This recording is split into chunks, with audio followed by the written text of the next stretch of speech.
Overpowered anime characters like Sung Jin-woo, Gojo, Saitama, and even Sid Kagano just bother me. I don't know what it is. Actually, I do. It's something about an overpowered character. You know what? You absolutely had me until you mentioned both Gojo and Saitama, because I don't think you really understood their characters all that well. And I do think it's kind of sad that people mistake Isekai slot for what Jujutsu Kaisen and One Punch Man are, because in a lot of ways I think Gojo and Saitama are very similar characters. Both are the pinnacle of their universe and both are depressed. For example, I find Saitama to be one of the most relatable characters in anime, not because he's overpowered, but because he is depressed. Because he is a man who has achieved his dream, he has nothing left to strive for, however he finds no joy in it. And on the surface level, people think that's because he doesn't have a challenge in his life anymore. And there's definitely an element to that, however, the bigger problem stems from the fact that he, in the beginning of the show, does not have any people around him. And we see him throughout the story make more and more acquaintances,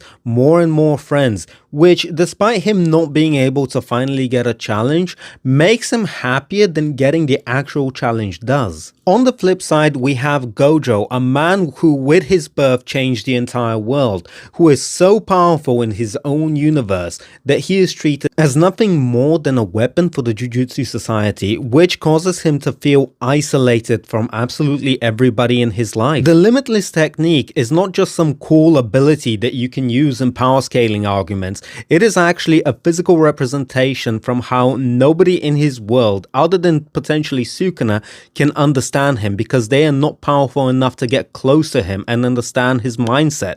And this is why Gojo is always bringing in people to train who can potentially get to his level, because he wants an equal. He wants somebody like what Geto used to be to him. A partner, an equal, somebody who can finally understand him. Now, I do want to wrap things up by saying that there is no hate towards Tracy Allen in this video. I think he seems to be one of the nicest content creators on YouTube and on TikTok. But because I very heavily disagreed with his take, I wanted to make this video. But hey, at the end of the day, this is all just my opinion. Let me know yours. I wish you big love and have a good day. Bye bye now.